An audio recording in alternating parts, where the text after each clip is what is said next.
The fluorescent lights in the shelter hummed with a constant, low buzz that seemed to vibrate right through the concrete floor. It was not a pleasant sound, but it was the background music of this place. Down the long hallway, the air smelled strongly of bleach, trying hard to cover up the smell of too many animals living in a small space. It was a mix of clean chemicals and something earthy, sad, and unmistakable. In the fourth row of cages, near the end where the concrete wall met the metal bars, a dog sat quietly. His identification tag on the cage door simply read Buster. He was not a puppy. He was not a purebred with papers to prove his worth. He was just a dog. He had fur the color of dusty sand, and one ear that stood up straight while the other flopped down over his eye, giving him a perpetually worried look. He was about 7 years old, which is considered old for a dog in a busy city shelter.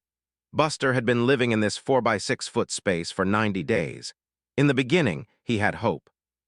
Every time he heard footsteps coming down the hall, he would stand up, press his nose against the thick wire mesh, and wag his tail so hard his whole body would shake. He would let out a high-pitched whine, a sound that said, "Pick me, look at me, I am a good boy." But for 3 months, the feet had mostly walked past him. People wanted the small, fluffy dogs that jumped up and down like popcorn. They wanted the puppies with paws too big for their bodies. Buster was just a medium-sized, plain-faced dog who sat quietly and watched. He was house-trained, he knew how to sit, and he didn't bite. But none of that seemed to matter on a busy Saturday when families were looking for something cute. Today was a Tuesday. The shelter was quieter. The noise of the barking dogs was less of a roar and more of a constant echo. Buster lay down on his blanket. It was a thin fleece thing donated by a kind person, but it had holes in it now. He rested his heavy head on his paws and let out a long sigh. The humidity inside the building was high, making the air feel thick and warm. Outside the cage, life was moving at a fast pace. The staff members were hurrying. They wore blue scrubs and carried clipboards. They were good people, most of them, but they had a hard job. They had to care for animals that no one else wanted, and they had to make impossible decisions when the cages got too full. This week, the shelter was overcrowded. There were new dogs coming in every hour, found wandering the streets or dropped off by owners who could no longer keep them. Space was the most expensive thing they had. A young woman with a ponytail walked down the aisle. She was holding a stack of papers and a pen. She stopped in front of Buster's cage. Buster lifted his head, his tail giving 1 or 2 weak thumps against the floor. He looked at her with soft, brown eyes that had seen too much. The woman looked at her clipboard, then at the dog. She didn't open the cage to pet him. She didn't make kissy noises. She just sighed, a very human sound of exhaustion, and made a small black mark on the paper next to his name. It was not a check mark. It was a different kind of mark. "Sorry, big guy," she whispered so softly that Buster almost didn't hear her. "We're just out of room." She moved on to the next cage to check the water bowl. Buster watched her go. He didn't understand the words, but he understood the tone. He understood that he was still here, alone in the gray room. The morning dragged on. A few visitors came through, a couple looking for a cat, and a young man looking for a lost dog. They walked past Buster's cage without stopping. The dog stood up once, stretching his stiff legs, and looked out the small window of his cage door. He could see the hallway leading to the front entrance. He remembered what it felt like to walk on grass. He remembered the sound of a treat bag opening. Those memories felt like they belonged to a different life. Around the corner in the preparation room, the mood was heavy. The staff member with the ponytail was talking to an older man who was organizing the medicine cabinet. They were speaking in hushed tones. "Is the list ready for the afternoon?" the older man asked. He didn't look up from the bottles he was sorting. "Yes," the woman replied, her voice flat. "We have 5 scheduled for 2:00 p.m. It's the only way we can make space for the intakes coming from the stray hold." "Who is on the list?" "The pit bull in 3, the old beagle in 1, the mother cat with the kittens. And the terrier mix in 4-6, the one with the floppy ear." The older man stopped what he was doing and looked toward the door that led to the kennels. "Buster, he's been here a while. He's a good dog, doesn't cause any trouble." "I know," the woman said, leaning against the metal counter. "But he's been here 3 months, he's stressed, he's not eating much. And people just don't look at him. We have to be realistic. He's taking up a cage that a puppy could use." The man nodded slowly and went back to his work. It never gets easier. No, she said. It doesn't. Back in the kennel, the lights flickered for a second. Buster didn't notice. He was focused on a fly that was buzzing near the ceiling. He watched it land on the wall. He was bored. He was lonely, but mostly he was just tired. The noise of the shelter was starting to fade into the background for him. He had learned to tune out the barking, the cleaning hoses, and the voices. Then the sound of squeaky wheels came rolling down the aisle. It was a metal cart being pushed by another staff member. This person was spraying water into the cages across the hall, washing down the concrete. The smell of wet dog and disinfectant grew stronger. Buster shrank back into the corner of his cage. He didn't like the spray. It was cold and loud. The cleaner moved closer. The hiss of the water spray got louder. When the cleaner reached his cage, Buster stood up and pressed his back against the far wall, trembling slightly. The water sprayed through the wire mesh, washing the floor, splashing his paws. He squeezed his eyes shut. "All done, buddy," the cleaner said roughly, shutting off the water. Buster shook his wet paws, droplets flying against the wall. He sat back down and looked at the wet floor. He would have to wait for it to dry before he could lie down again. Time passed slowly. The clock on the wall at the end of the hall ticked loudly. It was 1:30 p.m. In the shelter office, the phone was ringing constantly. Out in the kennels, the dogs knew something was happening. Animals have a sense about these things.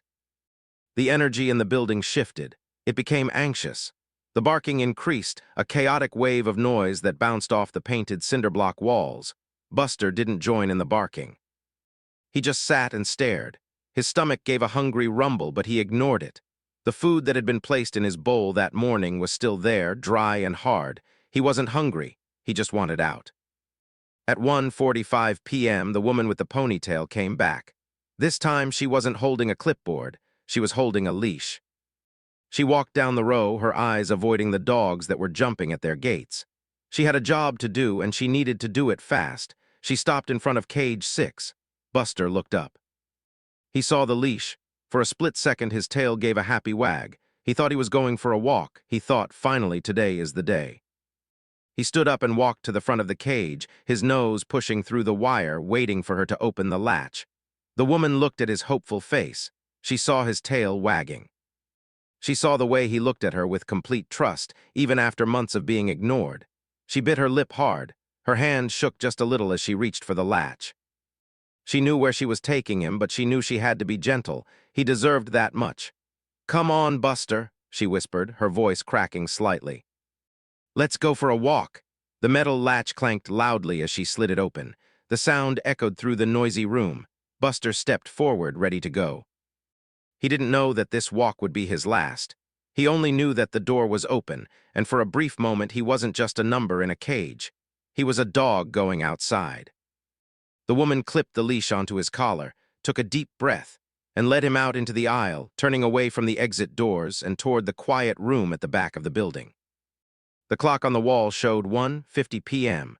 10 minutes were left. Outside the building, the city was moving at its usual fast pace. Cars honked, people rushed along the sidewalks with their coffees and phones, and the sun beat down on the pavement. But near the shelter entrance, things were a little quieter. A car pulled up into a parking spot. It wasn't a flashy car or a limousine. It was just a simple, dark vehicle that had seen a lot of miles. The driver's side door opened and a man stepped out. He was wearing a faded black t-shirt, a pair of old jeans, and a scuffed-up leather jacket.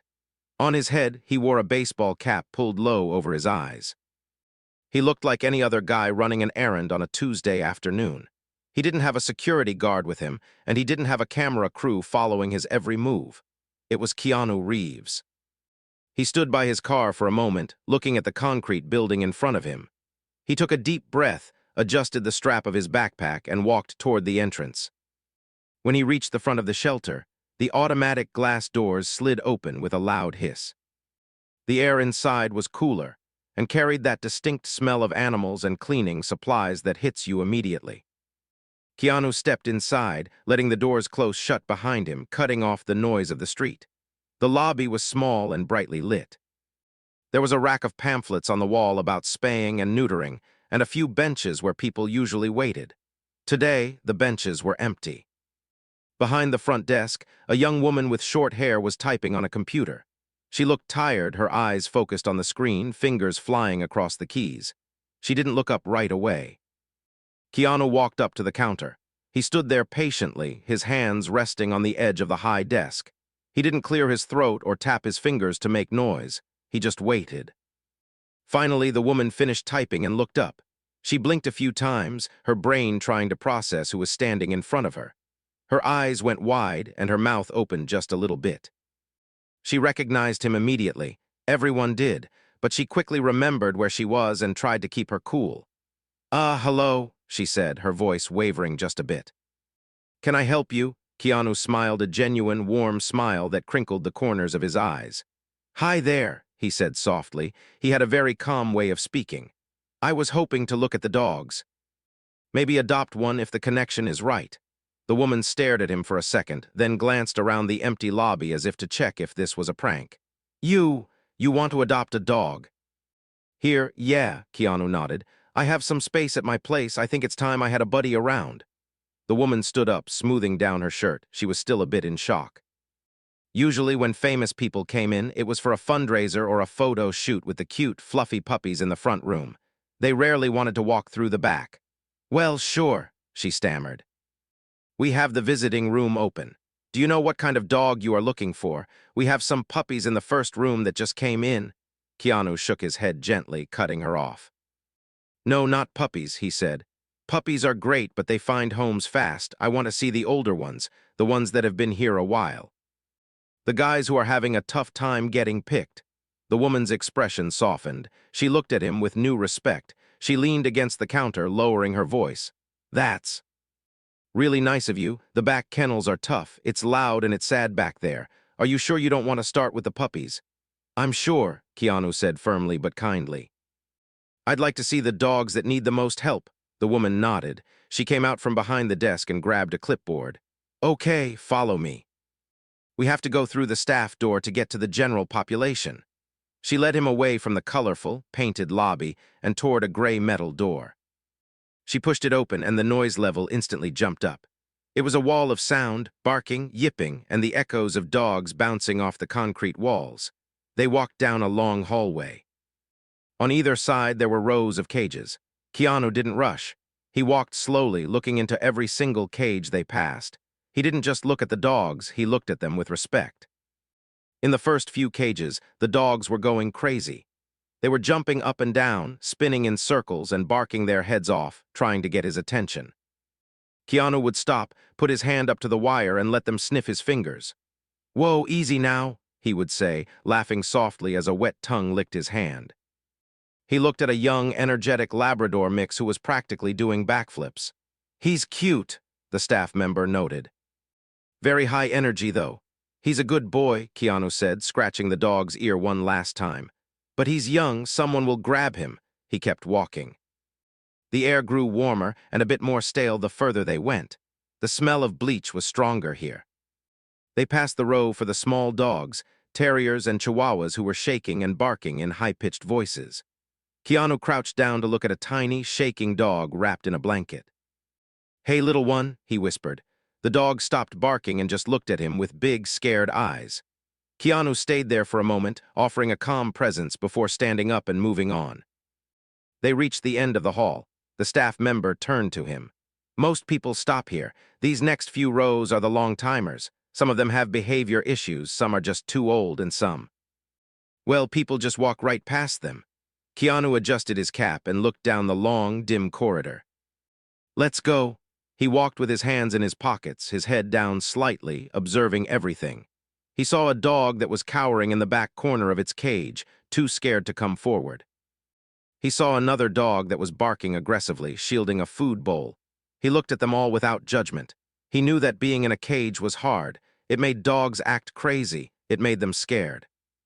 He didn't see bad dogs. He just saw scared animals trapped in a scary place. Is it always this loud? Keanu asked, raising his voice slightly to be heard over a particularly loud howl.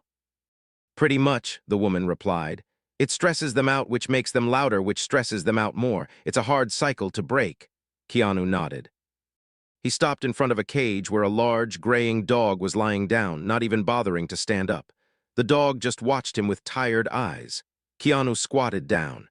"Hey, man," he said quietly. "You holding up okay?" The dog thumped its tail once, twice, but didn't get up. Keanu stayed there for a long 30 seconds, just looking at the dog, sending good vibes its way. He stood up and sighed. They were getting deeper into the shelter now. The lighting wasn't as good. The floor was wet from a recent cleaning. They passed a door that led to a back room. It was closed, but Keanu could see a red light on above the frame. He didn't know what the room was for, but the feeling coming from it was heavy. He looked at the staff member. "What's in there?" he asked. The staff member hesitated. She didn't want to lie, but she didn't want to upset him. "Just medical supplies and intake. Nothing for visitors." Keanu looked at the door for a moment longer. He had a strange feeling in his gut, a sense of urgency he couldn't explain. He turned back to the row of cages. They were approaching the very last section of the shelter. This was where the dogs who had been there the longest lived. "Almost at the end," the woman said. "There's a terrier mixed down here. He's been here for months. He's a good dog, just a bit plain-looking, hard to get adopted." "Plain-looking is perfect," Keanu said. "I'm not looking for a movie star dog. I'm looking for a real one." He walked a little faster now. He could feel that he was getting close to something. His instincts were telling him that there was a dog here who needed him, and needed him right now. He wasn't thinking about the movies he had filmed or the money he had made. He was just a man in a shelter corridor looking for a friend. He stopped at the corner. To his left was the wall. To his right, the final row of cages. The noise here seemed different. It was more desperate. He took a deep breath and turned the corner, his eyes scanning the metal doors, looking for the one the staff member had mentioned. He didn't know that time was running out. He didn't know that a decision had already been made about one of these dogs. He just knew that he had to keep looking. Back in the quiet room, the atmosphere was thick and still. The only sound was the hum of a small refrigerator and the ticking of a wall clock that seemed to be moving too fast. A technician, a woman with graying hair tied back in a tight bun, was standing by a metal cabinet. She had a job to do, and it was the hardest part of her week. She opened a drawer and took out a small, pre-filled syringe case. She placed it gently on a metal tray next to a leash and a slip lead. She looked at the clock on the wall. It was 1:58 p.m. She took a deep breath, trying to push down the feeling of sadness that always sat in her chest like a heavy stone. She had worked at the shelter for 10 years. She loved animals, which was why this part of the job never got easier. She did it not because she wanted to, but because she had to. The alternative was dogs living in cages for years, going crazy from the noise and the lack of love. She told herself she was being kind, that she was ending suffering. "All right," she whispered to herself. "Let's get this over with." She picked up the clipboard that had Buster's information on it. She looked at his picture one last time, a photo taken the day he arrived, cleaner and with a little more hope in his eyes. She clipped the pen to the board and tucked it under her arm. She picked up the metal tray with the syringe and the leash. Her hands were steady, but her heart was beating fast. She walked out of the preparation room and turned left, her squeaky shoes echoing on the linoleum floor. The hallway was long and dimly lit. As she walked, she passed rows of empty cages that were being hosed down by other staff members. They nodded at her respectfully but stayed silent. They knew where she was going. They knew what was on the tray. They gave her space to do her work. The technician focused on her breathing. In and out, in and out. She thought about the grocery list she needed to make later. She thought about her own cat waiting at home for her. She tried to think about anything other than the walk she was currently taking. She turned the corner toward row 4. This was the back row. The dogs here could smell her coming. They could sense the seriousness in her step. The barking grew louder as she approached, a chaotic noise of anxiety. At the exact same time, on the other side of the shelter, Keanu Reeves was making his way toward the same spot. He had left the busy front rows behind. The staff member guiding him had pointed him toward the back, saying, "The older dogs are down there, the quiet ones." Keanu walked with a slow, easy pace. He wasn't in a rush. He was listening to the sounds of the shelter, the frantic barking, the scratching of claws, the distant sound of a hose spraying water. It was a lot to take in. He could feel the stress in the air. It was like a physical weight pressing down on his shoulders. He saw a dog in a corner cage spinning in circles, chasing its own tail out of boredom. He stopped for a second and watched, his face showing a mix of sadness and understanding. "It's hard to see them like this," Keanu said softly to the woman walking with him. "It is," she agreed. "But we do the best we can with what we have. Some of them just shut down, though. Look at this one." They were approaching the end of the row. Keanu looked ahead. There was a dog sitting in the second-to-last cage on the right. He wasn't jumping. He wasn't spinning. He was just sitting there, staring at the wall. "That's Buster," the staff member said, checking her sheet. "He's been here for 3 months. He's a good dog, house-trained, sweet, but people walk right past him." Keanu didn't say anything. He just walked toward the cage. As he got closer, Buster lifted his head. The dog didn't stand up. He didn't wag his tail. He just watched the man approaching with weary eyes. He had seen many people walk down this aisle. Most of them looked at him and kept walking. He expected this man to do the same. Keanu stopped right in front of the wire mesh. He didn't say anything at first. He just stood there looking at the dog. He took in the dusty brown fur, the one ear that stood up, the way the dog's shoulders slumped forward. He saw a dog that had given up. "Hey, buddy," Keanu said quietly. His voice was low and soft, cutting through the noise of the barking dogs nearby. Buster's ears twitched. He heard the tone. It wasn't loud, it wasn't scary. He shifted his weight, lifting his head a little higher. Keanu crouched down. He didn't care that his jeans were going to get dusty from the floor. He wanted to be on the same level as the dog. He rested his hands on his knees and looked right into Buster's brown eyes. "You look like you've had a long day," Keanu said. He smiled a little, a gentle, genuine smile. "Me too." Something shifted in the cage. Buster saw the man's face. He saw the kindness there. He slowly stood up. His legs were stiff from sitting on the concrete. He walked the 2 steps to the front of the cage. He didn't bark. He just pushed his nose against the cold wire, sniffing the air. Keanu moved closer. He slowly lifted his hand and extended one finger through the mesh. It was a non-threatening gesture. He waited to see what the dog would do. Buster sniffed the finger. Then he did something he hadn't done in weeks. His tail gave a slow, tentative wag. Thump, thump. It wasn't the crazy spinning of a puppy, but it was a sign of life. "Yeah," Keanu whispered. "There you are." He pushed his fingers further through the wire. Buster pressed his wet nose against them, then gave them a gentle lick. The connection was instant. It was like 2 souls recognizing each other in a crowded, lonely room. Keanu felt a lump form in his throat. He looked at the dog's tag hanging on the cage door. It was bent and old. "Buster," Keanu read out loud. "That's a strong name." Meanwhile, the technician with the tray had just turned the corner into row 4. She was walking with purpose, her eyes fixed on the cage at the end. She was mentally preparing the words she would say to the dog, the gentle tone she would use to lead him out. She wanted the last moments of his life to be calm. She walked past the first few cages, dodging a water puddle on the floor. She looked up, ready to open the latch on cage 6. But she stopped walking. She froze in the middle of the hallway. The metal tray in her hands rattled slightly. There was a man kneeling in front of cage 6. He was wearing a leather jacket and a baseball cap. He had his fingers stuck through the wire, and the dog who was supposed to be euthanized in 2 minutes, was licking his hand. The dog's tail was wagging. The technician stood there, confused. She looked at the clock on the wall, then back at the man. She recognized him. She had seen his face on posters in her teenager's bedroom. She knew exactly who he was. But more importantly, she saw the way he was looking at Buster.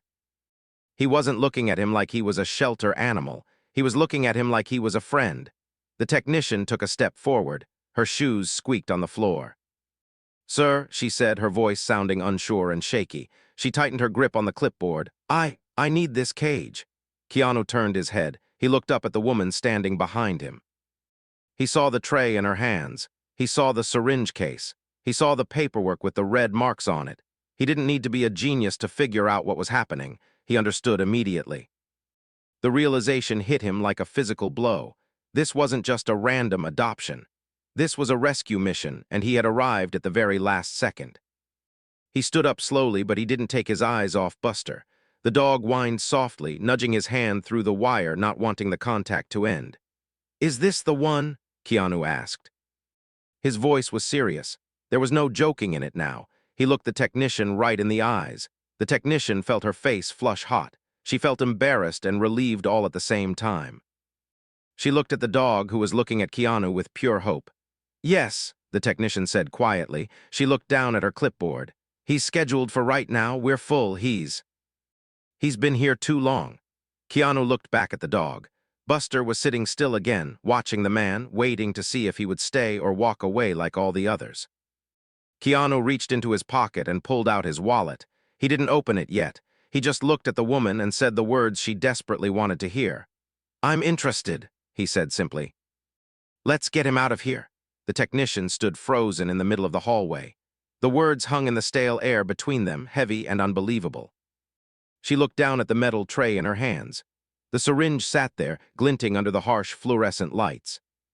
Only a minute ago, that syringe represented the only kindness she could offer Buster, a peaceful end to a lonely life.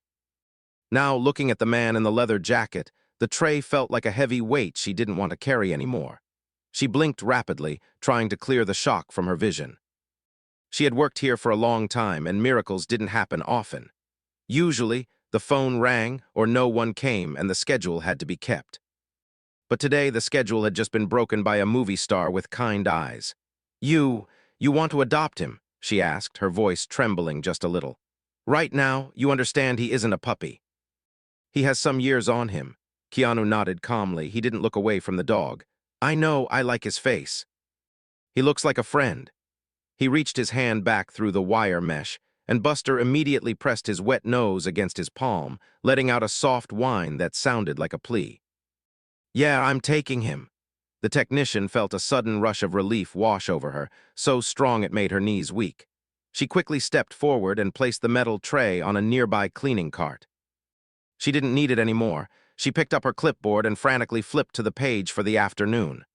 "Okay," she said, her voice becoming businesslike but filled with new energy. "We have to hurry. I need to call the front desk and get him pulled from the list before they process the next batch." She pulled a radio off her belt and pressed the button. "Front desk, this is Tech 4 in the back. Cancel the procedure for row 4, cage 6. I repeat, cancel. We have an adoption in progress." Static crackled back, followed by a surprised voice. "Copy that, canceling 4-6. Good news." The technician clipped the pen back to the board and looked at Keanu. "Okay. I need to process you, but honestly, the paperwork can wait until you get to the front.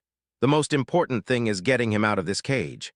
She stepped forward and unlocked the latch. The metal clank echoed through the hallway. Buster's ears went up. He wasn't stupid. He knew the sound of that latch, but usually when it opened, he felt fear. He felt the stress of being led to the bathroom or the medical room. This time, as the door swung open, he didn't back away. He stayed where he was, looking up at the stranger. Keanu didn't rush in. He knew that scared animals needed space. He crouched down again, bringing his body low to the ground. He didn't stare the dog in the eye, which can be seen as a threat. Instead, he looked off to the side, offering his hand. "Come on, Buster," he whispered. "Let's go for a ride." Buster sniffed the man's hand. He smelled leather and soap and something calm. The dog took one small step out of the cage, then another. His tail gave a tentative wag. Keanu waited patiently, letting the dog make the choice. Finally, Buster stepped fully out onto the concrete floor. He stretched his back, his muscles rippling under his dusty coat. "Good boy," Keanu said softly. He reached for the slip lead the technician handed him. He didn't just loop it over the dog's head and pull. He gently placed it over Buster's neck, giving him plenty of room to breathe. "There we go." "You're free." The technician watched this interaction with tears stinging the corners of her eyes. She saw the way Keanu handled the dog, gentle, respectful, slow. It wasn't for show. It was genuine. "He's good on a leash," she said, wiping her hands on her scrubs. "But he might pull a bit at first. He hasn't been for a walk in a few days." Keanu stood up and took the handle of the leash. "That's okay. We can walk slow." As they turned to leave the row, the other dogs seemed to sense the change in energy. The frantic barking died down just a little. Some dogs sat and watched, as if they knew that one of them had won the lottery. Keanu walked beside Buster, not dragging him from the front. He walked with the dog. They walked past the cages they had passed earlier. The dog that was spinning in circles stopped for a second to watch them go. The staff member who had guided Keanu to the back was standing by the door, her mouth open in surprise. "No way," she said as they approached. "You found him?"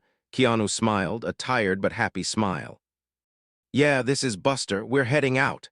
The staff member looked at the technician, who nodded and gave a thumbs up. The realization hit the staff member, and she put her hand over her mouth.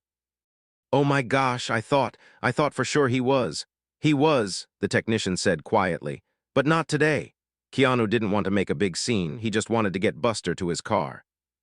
"Can we do the paperwork up front? I think he's had enough of this hallway."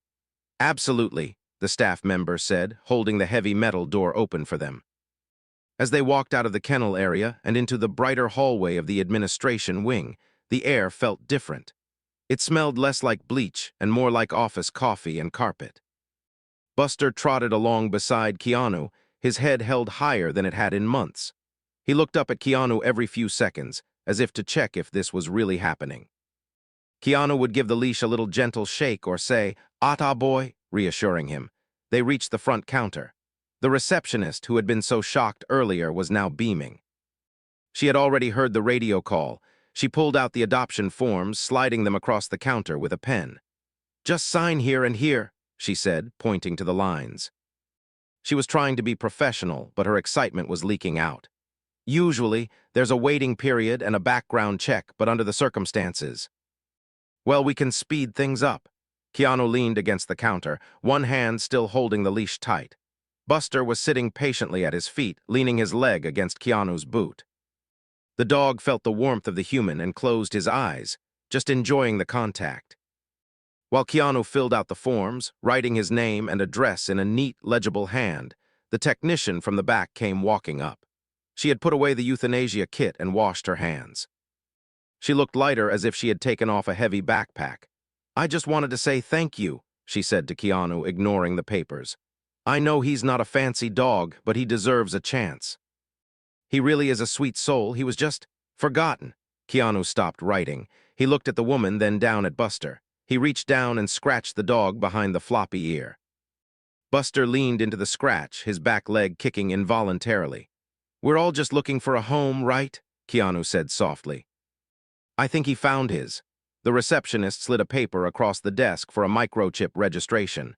"Do you want to change his name?"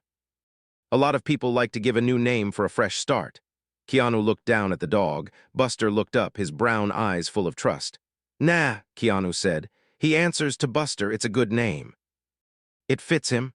He finished signing the last paper. The date was filled in, the time was noted. It was official now. In the eyes of the state, Buster was no longer a ward of the city.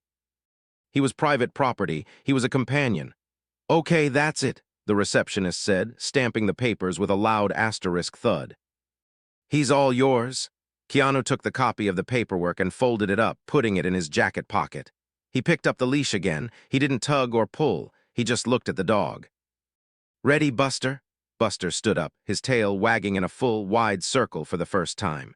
He seemed to understand that the cold floor, the wire cage, and the noise were being left behind. They walked toward the glass doors at the front. The automatic sensor saw them approaching, and the doors slid open with a welcoming hiss. The bright light of the afternoon poured in, illuminating the dust motes dancing in the air. The sounds of the street, cars, wind, life, rushed in to meet them. Keanu stepped through the doors first, holding them open slightly with his foot. Buster hesitated for just a fraction of a second at the threshold. It was a big world out there, and he hadn't seen it in a long time. But he felt the gentle tug on the leash, and he felt the confidence of the man holding it. He took a step forward, leaving the shadows of the shelter behind. He was walking into the sun. The automatic glass doors slid shut behind them, cutting off the smell of bleach and the echo of barking dogs. Instantly, the world felt different. The air outside was warmer and smelled of exhaust fumes, dry dirt, and the faint scent of food from a nearby truck. But to Buster, it smelled like freedom. Buster stepped onto the sidewalk, his claws clicking softly against the pavement. He stopped immediately. It had been so long since he felt the ground move under his feet without the barrier of a cage. He lifted his head high, his nose twitching rapidly as he caught a dozen different scents at once. There was the smell of a passerby's hamburger, the rubber of car tires, and the fresh air.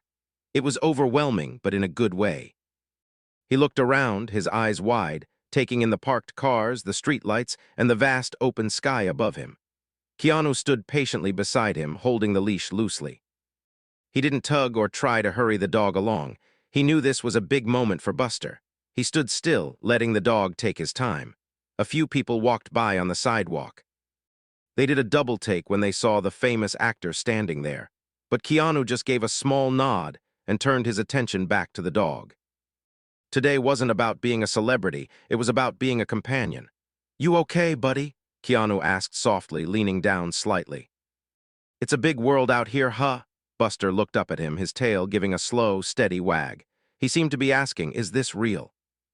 Are we really staying out here?" Keanu gave him a gentle scratch behind the ear. "Yeah, it's real. Come on, my car is just over there." They walked slowly across the parking lot. Buster was limping very slightly on his front paw, probably from sleeping on the hard concrete for so long. Keanu noticed it immediately. He shortened his stride to match the dog's slower pace. They reached a dark, sleek car parked in the corner of the lot. Keanu pressed a button on his key and the lights flashed. He opened the passenger door. Inside, it was clean and cool with leather seats that looked soft. Buster hesitated at the open door. He had never been in a car like this before. His memories of cars were associated with being taken to the scary shelter or bounced around in the back of a truck. "It's okay," Keanu said. He didn't pick the dog up and force him in. Instead, he sat sideways on the driver's seat, leaving the passenger door open, and patted the space next to him. "Hop in. You can sit up here with me." Buster sniffed the edge of the car seat. He looked at Keanu, who was waiting calmly. The dog gathered his courage and placed his front paws on the running board. With a little hop and a helping hand from Keanu guiding his back end, Buster jumped into the car. He sank into the soft leather. It felt amazing compared to the hard floor of his cage.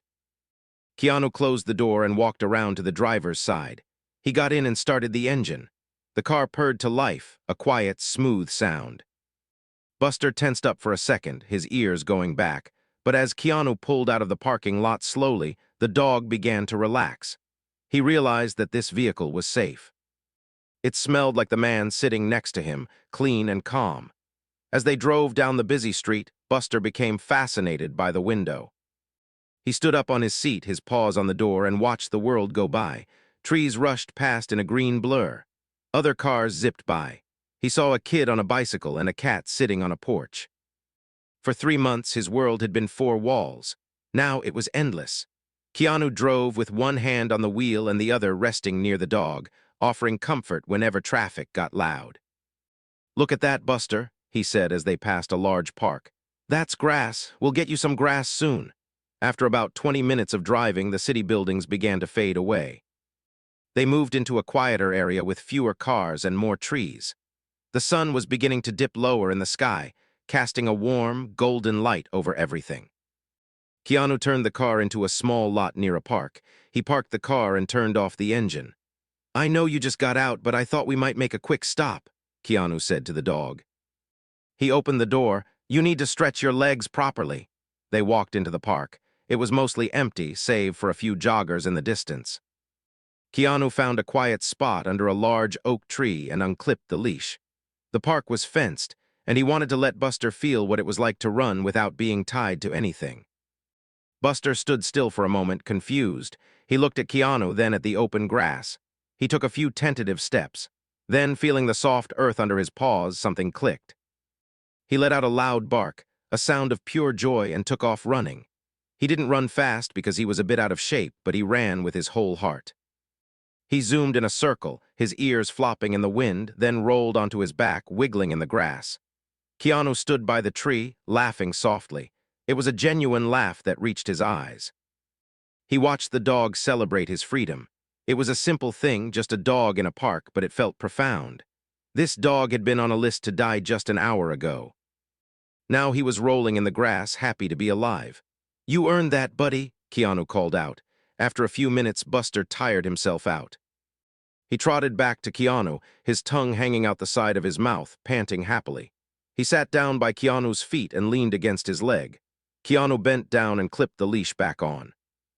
"Ready to go home?" They got back in the car. This time, Buster didn't stand up to look out the window. The excitement and the fresh air had tired him out.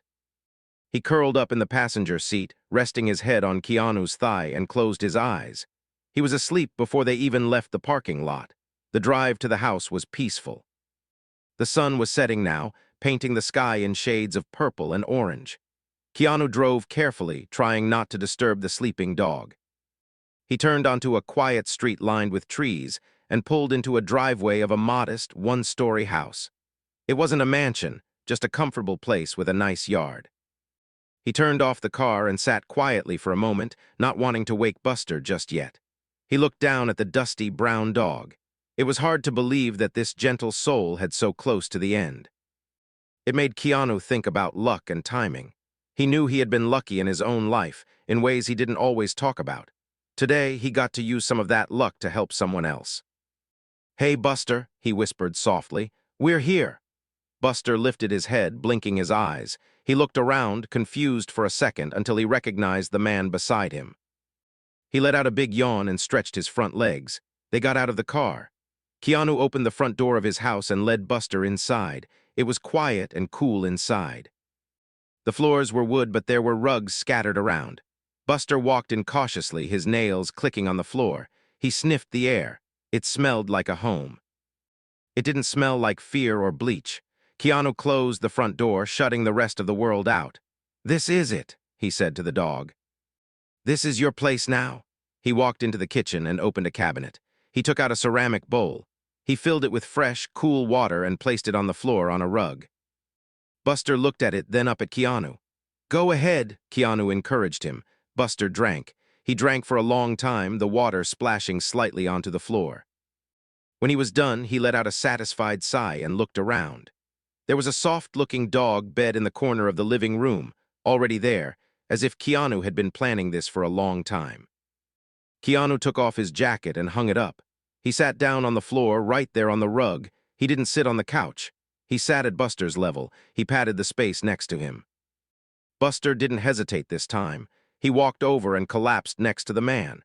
He rested his heavy head on Keanu's knee and closed his eyes. Keanu ran his hand over the dog's back, feeling the bumps of his spine and the softness of his ears. He thought about the red marker on the board at the shelter. He thought about the technician with the heavy heart. He knew that tonight, because of a small twist of fate, that technician would go home happy instead of sad. "We're going to be okay," Keanu whispered into the quiet room. "You and me." Buster's tail thumped once against the floor. He let out a long, deep breath. His breathing slowed down. He wasn't worried about the next meal. He wasn't worried about the loud noises or the cold concrete.